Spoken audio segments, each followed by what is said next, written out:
One alternative, but nevertheless effective way of saving money in banks is the so-called time deposit.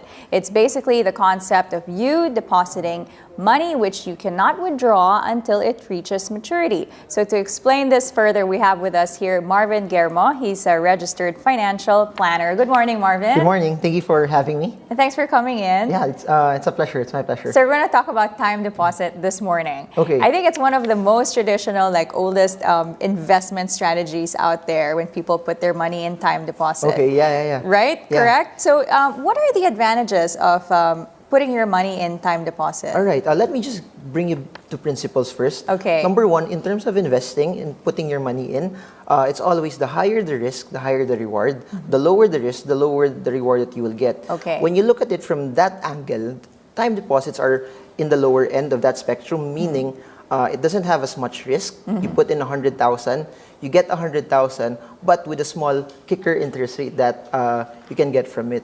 One of the advantages that you will have for time deposit is, number one, I guess, it will give you a bigger interest rate than savings accounts and current accounts. It's a good way for you to park your money that you will need over the short term. Mm-hmm. Just for short term needs and goals. Because if you leave it, if you have a certain goal to invest for the very long term, you lose out naman to inflation. Mm-hmm. So time deposit is something that's good for the short term, something that you will want to park your money for a month, 3 months, 6 months, and then if you need it, you can easily access it. Oh, okay. But what would you advise for people to put in their money in a longer period of time or a shorter period of time? How can they take full advantage of a time deposit? Number one, they build their emergency fund. A time deposit is very good for your emergency fund because an emergency fund is something, if you have an emergency, you have something to pull it out for.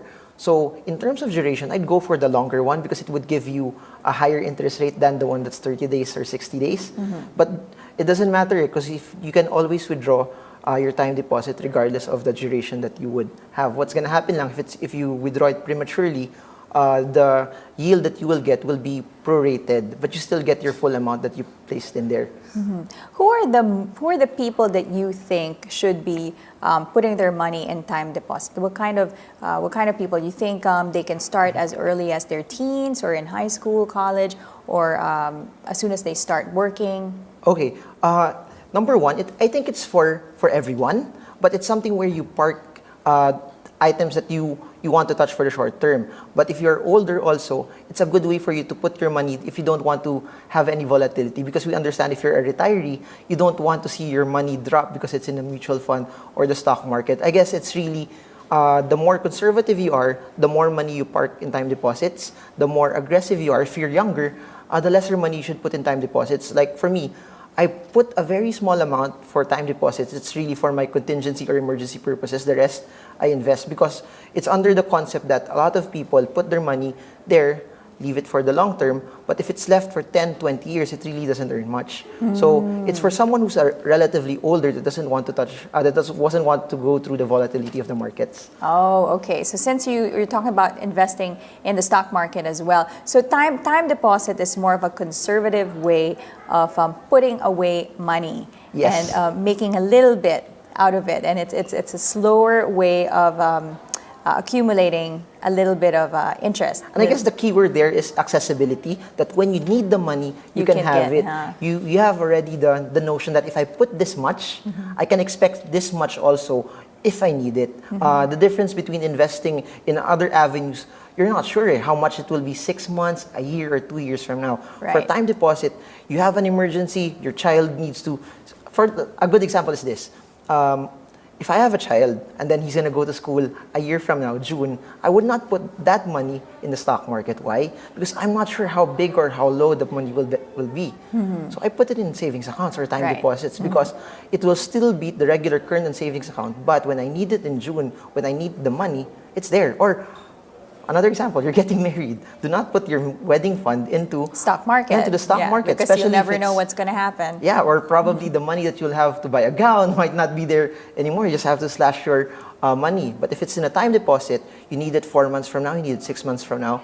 you'll be able to get it quickly. You'll be able to get the same amount that you placed in there. True. Now, I've noticed in some banks, when you apply for a time deposit, they also offer another kind of similar to time deposit, but it's Okay. with this. It's connected to your savings Okay. account, where they also give you, I guess, your money grows. Okay. If you leave your money in that saving accounts untouched, your money grows by a certain percent Yeah. higher than Than time deposit, deposit. So let's talk about that Okay. option. Personally, that's a good way for you. You can actually tier it. What I always tell my clients is that you segment your money in tiers. What does that mean? So, for example, you have, say, an emergency fund that we always tell people to put 6 months worth of your operational expenses. Meaning, if you're spending 100,000 per month, put away 600,000 in your emergency fund, so that, for example, you lose work, you get fired from your job, you can live normally for 6 months. So what do? I wouldn't put everything, I wouldn't put the whole 600,000 in a savings account, because I would not need that money quickly naman if there's no emergency that would happen. What I would do, I could segment it. 200,000 I'd put in a savings account, 200,000 I'd put in a time deposit, then 200,000, that's what I put into something that gives me a higher yield, because I'm thinking that if no emergencies would happen, chances are I won't ever use it. And it fits people who have a stable job. If you have a stable job, might as well put it into something that you won't really touch it. Because there's a notion that if I won't touch it, if there's a sale in the mall, if there's safeguards for you not to touch that investment, You won't or spend. you won't spend it. But Right. if it's so easy to withdraw, Right. you see a sale, you see something you want to buy, it's easy to take it out. And some time deposits now, you can easily transfer it online back to your ATM account, and then you can access it completely. But I agree with what you said. That type of savings will safeguard you if you're a spender, or if you don't have the discipline. It's a good mechanical way to prevent you from using your money.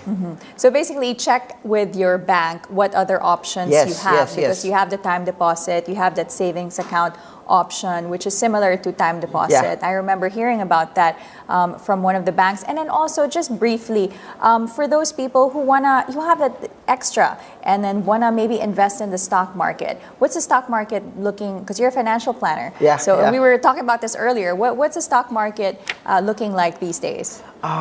What I like about it, what's different about the stock market now is our economy is still, a lot of foreign funds are looking at the Philippines right now because our economy is good. Right. So what does it make us do? As Filipinos, it's time for us to see which companies are actually performing, which companies I think are growing. If our GDP is based on consumption, Right. meaning- We just reported Yeah. earlier. Yeah, consumption-based economy. Well, it went down by 0.5%. Yeah. But it's expected to go up next But it year. tells that a lot of Filipinos are still spending. So what do? Right, I know a lot of Filipinos are spending. I'll buy malls. I'll buy stocks that have businesses in malls. I'll buy stocks that have businesses in what people spend on, like fast food chains or restaurants, or products that are in direct relation to your spending. Because at the end of the day, that consumption, it's also driven by OFW sending their money here. There's more money moving around. Filipinos spend. So while they're spending, the economy grows. If I'm a Filipino, I want to be part of that. I'll invest in the market. Right. And that's the difference. You put money that's above and beyond what you don't want to touch in the market naman as a whole. Time deposits, when you put your money in time deposits, something that you think you may touch it, but when you put money that you don't plan to touch, that's when you put it in the market or other funds that give you higher yields. Right. The risk is higher, but the profit Yes. may be bigger in the stock market. And that's Right. where diversification comes in, that you don't put all of your eggs in one basket. Right. You split it up, Yep, right? based on how risky you want to be. So if you're very aggressive, put a certain amount in stocks. If you're a bit conservative, then put more in those fixed income. Time deposit and saving. But if you're conservative, put in time deposit, but still put a little in the market. So you have something that you have a little bit of action, you have a little Right. bit of your money working for you. Right. Well, hopefully we'll have another talk about this later, some other day. Yeah. Thanks again for coming in today, Marvin. Yeah, thank you so much for having me. I had a good time. Thank you. And that was financial planner Marvin Germo.